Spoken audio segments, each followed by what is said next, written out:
Okay mister Nikhil, what is your strength? Ma'am I can flirt anyway. अच्छा, ये आपकी strength है, तो फिर वीकनेस क्या है? आपकी ये दो खूबसूरत आंखें। आप इस स्किल से हमारी कंपनी ज्वाइन करना चाहते हैं? ओके टेल मी, इस स्किल से आप ऐसा क्या ही कर लेंगे कि हमारी कंपनी दी बेस्ट कंपनी हो जाए? मैम ये कंपनी तो दी बेस्ट कंपनी उसी दिन बन गई थी जिस दिन आप इस कंपनी में आए थे। You're right. आपको नहीं लगता आप चापलूसी कर? आप खूबसूरत हैं तो क्या कुछ भी कहेंगे? नहीं, मैं आपसे नीचे हूँ पोस्ट में, आप मुझसे पोस्ट में ऊपर, तो इसका मतलब ये नहीं कि आप मुझे कुछ भी कह देंगी। No I didn't mean. एक सेकंड, क्या बोला आपने?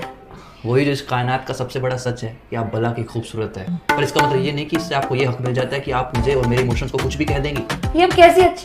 ये आप कैसी कैसी बातें कर रहे हैं? रोकिए खुद को। रोका ही तो हुआ है खुद को, वरना ना रोकूं तो हमें डर है कि कहीं हम आप में खोने ना लग जाएं, और यदि हम खो गए तो कसम से कहता हूँ कि सिर्फ आपकी जुल्फों से निकलने में हमें जमाने लग जाएं। निखिल जी, केवल निखिल। देखिए, देख ही तो रहा हूँ कि कोई इतना प्यारा कैसे हो सकता है। ये बातें आप कहाँ से ढूंढ ढूंढ कर ला रहे हैं? आप सामने है तो अपने आप निकल रही है। यू नो ना मैं कौन हूँ? दुनिया की सबसे खूबसूरत लड़की। नो, मैं एचआर हूँ। मेरे लिए तो सारा संसार हो। प्लीज प्लीज प्लीज रोक दो ये सारी बातें। आई एम सॉरी, मैं तुम्हें यहाँ कोई जॉब नहीं दे पाऊंगी। ओके फिर, मैं नहीं चाहता था कि मैं अपना ये हुनर किसी और एचआर के सामने दिखाऊं, पर अब क्या कर सकते हैं, पापी पेट का सवाल है। अब किसी की जिंदगी हो या कंपनी, अब उसमें जबरदस्ती तो नहीं रहा जा सकता ना।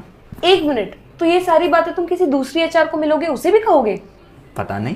पता नहीं? पता नहीं क्या होता है? तुम ऐसा कैसे कर सकते हो मेरे साथ? मैं तुम्हें कहीं नहीं जाने दूंगी। अब जाने भी नहीं दोगी, जॉब भी नहीं दोगी। You're hired। तो आसपास रहना मेरे।